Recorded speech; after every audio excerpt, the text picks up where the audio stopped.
ዘወትርም መልካም ነገርን እንዲሰሩ ቁርአን ያዛል በዛው መሰረት ይህን መልካምነት በማስቀጠል የተጎዱትን የተቸገሩትን በመርዳት በመደገፍ የታረዙትን በማልበስ መልካምነትን በማስቀጠልና ለሰላምም ዘብ እንዲቆም ሙስሊሙ ማንንም ጊዜ ጥሪ የሚተላለፍለት ሳይሆን ራሱ ሙስሊም ስለ ሰላም ሰባኪ ስለሆነ እስልምናው ራሱ ሰላም ስለሆነ መላው ሙስሊሞች የጀመሩትን በረመዳን የጀመሩትን መልካምነትን በዚህ በሸዋልም እስከ አመቱ ማስቀጠል አለበት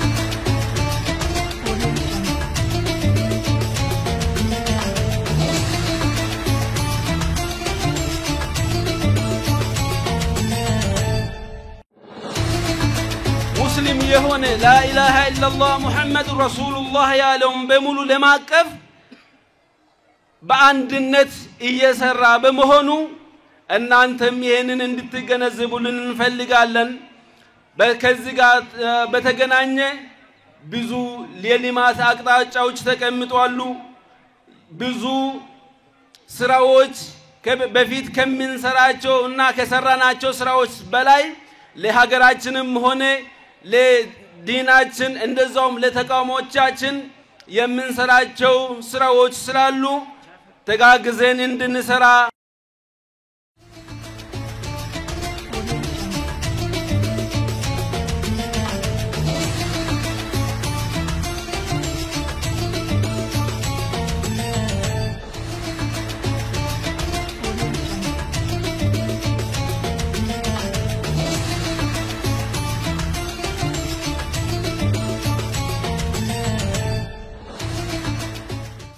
እንደተወለድኩበት አካባቢ አንድ ቤት ኦርቶዶክስ እኛ ሙስሊሞች እንደዚህ ምናምን ያደግነው እንደዚህም የነሱንም በዓል ያከበርን በእንደዛ አይነት መልኩ ነው ያደግኩት አሁንም እንደዛ ነው ያሰለፍኩት እና ምንም አብሮነታችንን የሚሸረሽር ነገር የለም ህዝበ ሙስሊሙ በዓሉን በተመለከተ አብሮነታችንን አጎልብተን ከጎረቤት ጋራ በዓሉን አክብረን የሌላውን በዓል ሲኖር ክብር ሰተን የኛንም በጋራ እናከብራለን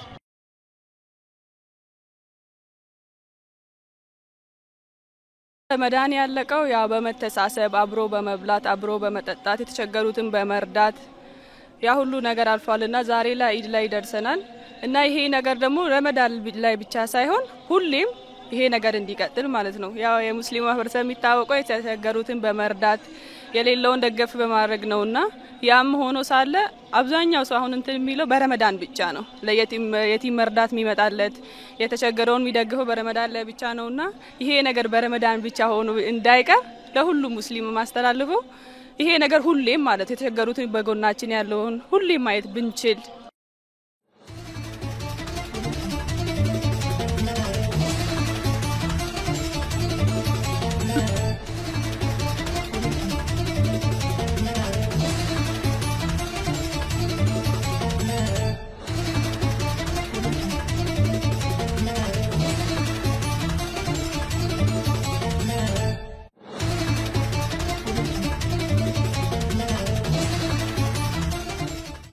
ሙስሊሙ ማህበረሰብ ይሄ ታላቁ በዓል አንዱ ፍቅርን የሚገልጽ በዓል ነው አንድነትን የሚገልጽ በዓል ነው መተጋገዝን መተባበርን የሚገልጽ በዓል ነው ጥሩ እይታን ወይ ደግሞ ጥሩ መልእክትን በውስጡ ያዘለና የያዘ በዓል ነው ደሃዎችን ለዚህ በመርዳት ያቀፈ በዓል ነው ለምን ነገ ዒድ ነው ከሚል ጊዜ ጀምረው ዘካተል ፊጥር የሚባል ነገር አለ ሁሉም ሰው የሚሰጥ ማለት ነው 2 ኪሎ ከግማሽ ነው ያ ነገር ለሚስኪኖች አቅም ላሌላቸውና በእለቱ የሚደሰቱበትን የሚበሉትን የሚጠጡትን የሚለብሱትን ነገር ያሌላቸውን አካሎች ቀደም ብሎ ዒዱ ከመድረሱ በፊት 2 ቀን ሲቀር መስጠት ይጀመራል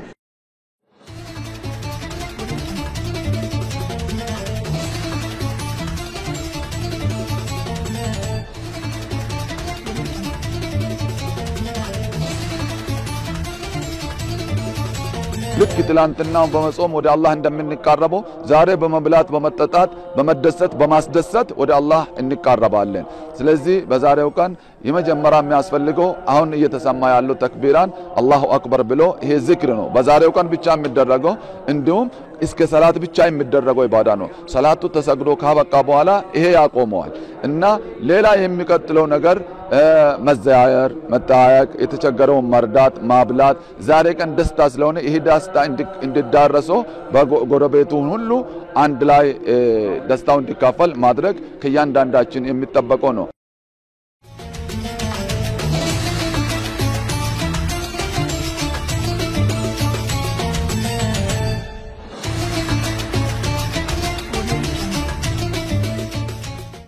ጾም ማለት ሰላም ነው። ሰላምን የምንሰብክበት ሰላምን የምናመጣበት ሁሉም ህብረተሰብ እስላምም ክርስቲያንም ሰላም ከሌለ እቺ ሀገር የለችም። ኢትዮጵያ በሰላም ነው የምትታወቀው። ወድና ወዲ በዚህና በዚህ ሁከትን የሚፈጥሩ ህብረተሰቡን ሰላማዊ የሚያሰጡ ይሄንን አይቶ ከዚህ ድርጊት እንዲቆጠቡ ነው የሚለው።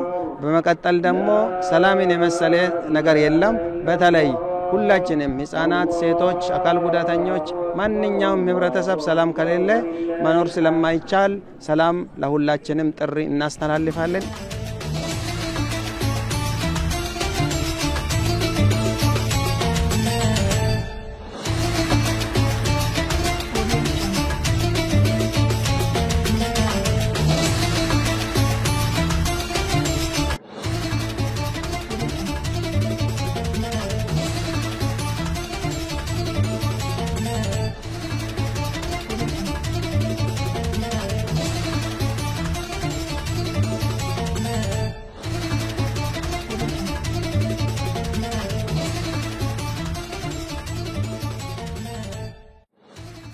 ወንድሞቻችን ያደረጉልን አስተዋጽኦ ይህ ነው የሚባል አይደለም። የምናየው ቦታችን የእያንዳንዳችሁ የሙስሊሞቻችሁ እጃችሁ ያረፈበትን ቦታ እውን ሆኖ ማየት ትልቅ ደስታ ነው። ምንድነው የሚያመላክተው? አንድነትን፣ አብሮ መሆንን፣ መተጋገዝን፣ ለሚመጣው ነገር ሁሉ አንድ ሆኖ መሰለፍ። ብቻ አይደለም፣ ሌላም ነገር ማድረግ ይቻላል። አዩሃል ኢኽዋ፣ በዚህ ላይ መጠናከር ያስፈልጋል። አሁን ስናረግ የነበረው ነገር ለሀገራችን ሰላም ዱዓችንን መቀጠል መቻል አለብን። ዒዱን ስናከብር ደግሞ የተለያዩ ወንድሞቻችን የተፈናቃዮቹ፣ ምስኪኖቹ፣ በየቦታው ያሉት እህት ወንድሞቻችን፣ እናቶቻችን ይህን ዒድ አብረው በደስታ አብረው እንዲውሉ ማድረግ የሁላችንም ድርሻ ነው።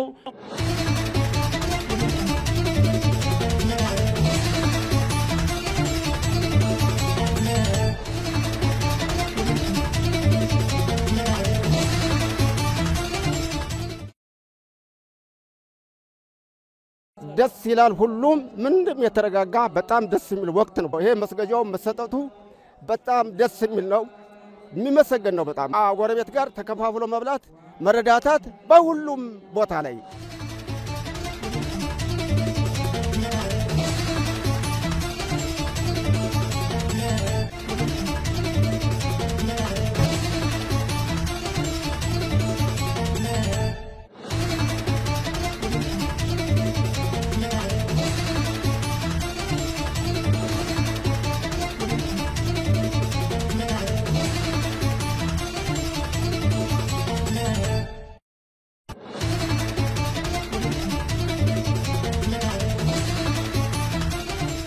በዓለም ላይ የሚገኙ ሙስሊሞች ሁሉ በተመሳሳይ ቀን በሰላም በአብሮነት በአንድነትና በጀማ የሚሰገድበትና የሚከበርበት በዓል ነው። እንዲሁም በዚህ በዛሬዋ ቀን ላይ ብቸኝነት የሚጠላበት አብሮነትና አንድነት፣ ወንድማማችነት በጀማ ተክቢራ እንድንል የሚወደድ የሚፈለግበት ወቅትና ሰዓት ነው።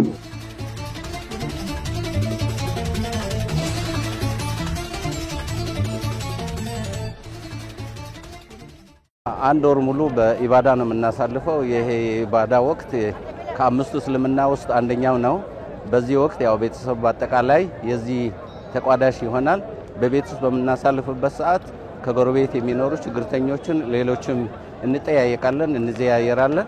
በዚህ ሁኔታ ያለውን ነገር አብረን ተካፍለን በመብላት ሌላውንም በመጠየቅ በመደሳሰት የምናሳልፈው ቀን ነው። በጎነት በእስልምና ውስጥ ያው ሰዎችን በበጎ ነገር ታዛላችሁ ከክፉ ነገር ተከለክላላችሁ ይሄኛው የአላህ ቃል ነው ይሄንን ተግባራዊ ማድረግ ደግሞ በማንኛውም ሙስሊም ላይ ግዴታ ነው ይሄንን ተግባራዊ ማድረግ ደግሞ የውዴታ ግዴታ ነው ሊሆን የሚችለውና የአላህ ትእዛዝ አለ የረሱል ሰለላሁ ዐለይሂ ወሰለም ደግሞ መንገድ በመሆኑ ይሄንን መከተል ግዴታ ነው